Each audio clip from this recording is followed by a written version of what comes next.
15. Love, love, love. 15. 15. Love, love, love. 15. So like stop me. Love, love, love. 15. There's more of them. Can you count? I know you can. 1, 2, 3. Yep, there's more of them. Go look them up. Select on me. Love, love, love. 15. That's what this one is. This is so much fun. yeah. Oh, love, love, love. 15. So, we were talking about in the last video, about, how maybe teens and childs can do your thing. Maybe how teens and childs can do your thing. But now we're going to talk about in this one how adults can do these for the children. I'll tell you one thing that I don't mean to make nobody feel no guilty here, but food has a thing, right? I mean, does it not? I mean, food has a thing. When you prepare or give somebody else something good to eat, it has an effect. So, you show people appreciation by giving them good things to eat, by taking time, giving of your time to create special things for people to eat. And I think it's for people in across the board periodly, but I mean, there's so much for children. I mean, it was definitely one thing that I didn't get growing up as a kid. I fixed my own cold boiled cereal, and sometimes that's okay, but you know what? Even my own son, my own kids, sometimes he gets cold cereal, but you know what I do? I put the bowl out, I put the spoon out, and I put the selection of cereal out, and I put the milk on the table. And because what am I doing? I'm showing him. I'm honoring him by showing appreciation by doing that. And, so I'll do that with cold cereal, but then it's like, there's hot cereal, I like to be really creative with pancakes sometimes, you slice up a little bit, shred up a little bit of apple, you make pancakes with apple juice.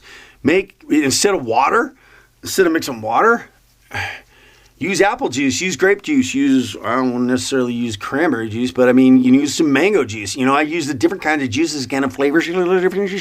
Anyway, so I like to do that, scrambled eggs and cook some potatoes, and you run those through a shredder and make hash browns. Those cook up real quick and easy, and so I'm honoring him by showing him, by fixing him breakfast every morning like that and preparing him for him to show him that I take the time out to show him that I care.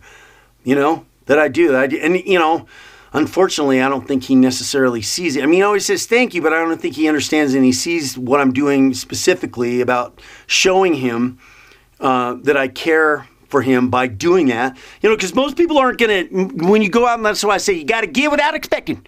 You got to give without expecting, okay? Okay? You got to give without expecting, okay? Don't sit there and try to give with expectation. Because you're like throwing a wrench in the deal. If you're doing that, you're throwing a wrench in it. You can't give with expecting. I mean, come on. You just got to do it. That's how that universal law works. A universal law, you reap what you sow, whatever comes around, go around,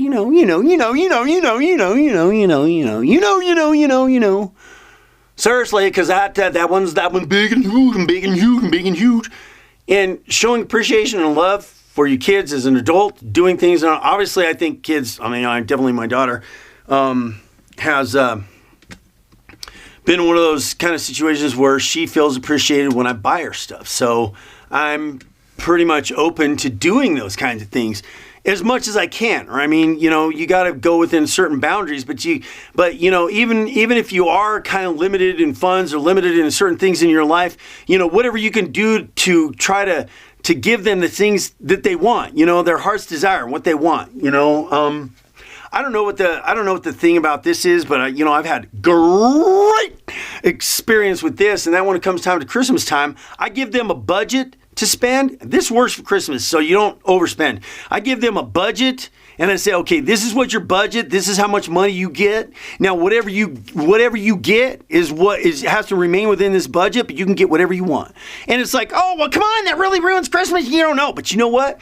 I did that the first year, and I'm telling you, I mean, sorry, it's on my nose.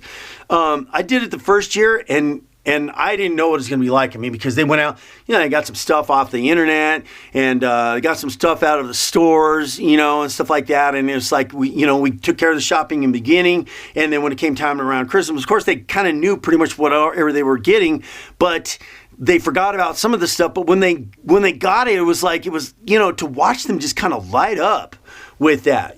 People like to get what they want, and instead of getting a bunch of Christmas gifts that they don't want, and you can't just be dismissive and, well, here's some money, and just do it that way. You kind of say, well, this is what you budget and this is what you do. And it worked out perfect. And I did it again the next year, and it was like, they get what they want. And if they didn't spend all the money, then they got to put it in their bank account and keep it. And then something comes along the way down the road, I mean, it worked out great, and then it sort of kind of puts on Christmas, as far as, instead of going overboard and spending and buying a bunch of socks, just buying underwear and socks and a buttload of stuff that people don't want. You got to take those dumb stuff back anyways. I just think there was a great level of appreciation that felt by having the freedom to kind of do that kind of thing. And, and it made kind of Christmas different a little bit. They got to get what they wanted, and isn't that what we want at Christmas? We don't, I mean, I've even gotten gift cards from places I don't even want to shop at, So, anyway, so we was talking about, you showing appreciation for your kids, doing things for them without expectation either. Well, look at all this stuff I do for you, and you never. No. Okay, because that's not the point for you as an adult with a child, is to try to sit there and show them things so that you can get things back. What you're doing is you're putting an impression on them. You're giving an impression on them so that when they get older, they'll be able to function a little bit more efficiently in relationships that they have. Because that's what you want to do. You want to make them functionable, highly functional adults later on in life. I mean, really. To be able to have successful relationships and all that good stuff, you sees. So, parents, the gift of your time spent, showing that you care. How you doing in school? Hey, how's things going? How's things going with your friends? Taking the moments to take interest. I read the statistics, and I think I mentioned in some other video that, that many parents out there, that it was like a large, 90% of the parents and everything out there don't even know what's going on in their kids' life. And if you're a teenager watching this, well then, you know what? You just go to your parents on your own and say, hey, I just wanted to talk to you about how I was doing in school, and, and kind of push it on them a little bit, because, parents get a little bit sidetracked in their lives because they're so busy and they're so tired and they're so strung out and everything like that. You got to take their time and don't give up. Go get yourself on in there. Get yourself on in there and just, get what you need. Because sometimes you don't always get what you want. You need to get what you need. You need to get what you need. You see, you need to get what you need. And we all need love, love, love. Yes, we do, because love, love, love makes us soar and fly and want to conquer the world, because we're feeling, bottom line is human beings, we got to practice things as human beings. If we feel loved and appreciated, then that's what makes us soar. When we feel loved and appreciated. And you're not always going to get that out there in this world. I can guarantee you that. I mean, you're not always going to find that in this world. But, there's one place where you're going to get it all the time, and you're darn tootin' better straight and know it, and then you're going to get it from God. I don't care what you believe in Him. You need to go listen to some of the videos that I have there, Church on Sundays, and listen to what's going on in those videos there too, because when you're not getting it in the world, you can always turn there and you can always know. I mean, it's a whole nother, just listen to the Church on Sundays and check those out and do that there, because, you got to nurture that love in you somehow, some way. And like I've been talking to you, it all starts with you. It all starts with you showing appreciation for yourself and doing things for yourself, and nurturing that inside you is going to create the synergistic situation that's going to be able to help you show appreciation and love for others, you must love your neighbor, your neighbor, your family member, as you love yourself. Isn't that right?